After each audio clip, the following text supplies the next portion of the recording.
और हमारी एमएलए विकार रसूल और गुलाम नबी, मैं बहराल के लोगों से रिक्वेस्ट है, तमाम बहराल के लोगों से बड़ी अक्षरों से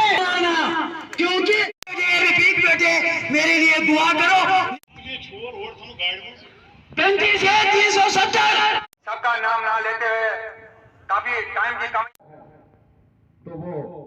सियासत के काबिल नहीं है। उसको मंदिर मस्जिद में एक पार्टी से निकलते हैं दूसरी पार्टी में ज्वाइन करते हैं, वो कश्मीर के खिलाफ है।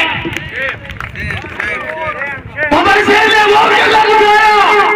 अगर हालात ने मुझे जिंदगी दी है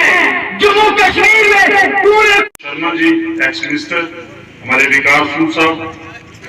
एक्स एमएलए और हमारे अमीन भट्ट साहब डिस्ट्रिक्ट प्रेसिडेंट और जितने भी यहाँ मंच पे बैठे हुए और प्यारे साथी लोग, मैं ज्यादा समय नहीं लूंगा, 2-3 मिनट ही लूंगा, लेकिन बात अपनी कहना चाहूंगा कि हमारी स्टेट के अंदर जो भी डेवलपमेंट हुई है वो गुलाम नबी आजाद साहब के टाइम में हुई, 2.5 साल हो गया। दूसरे दोस्त पीरजादा मोहम्मद शफी साहब, जोरदार तालियों से स्वागत हो। आजाद साहब को मैं कहूंगा एक जबरदस्त तकरीर में,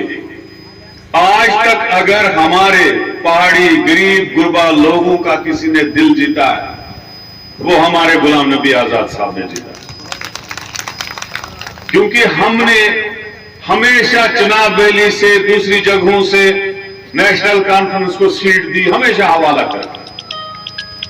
लेकिन 50 साल हम रोते रहे कि हमें कॉलेज दे दो। जैसे खांडे साहब ने कहा कि ये ब्लॉक प्रेसिडेंट थे नेशनल कॉन्फ्रेंस के, इनको अरेस्ट किया गया, जेल में रखा गया 15 दिन, लेकिन फारूक साहब को टस से मस नहीं हुआ, उसने यहां कॉलेज नहीं दिया उसको। लेकिन हमारे गुलाम नबी आजाद साहब है जिन्होंने इस तरह से बीडीसी के चेयरमैन कांग्रेस को और दोबारा आने का वादा किया, लेकिन चंद महीनों के बाद ही इस स्टेट का नक्शा बदल गया और एक दूसरी बीमारी आई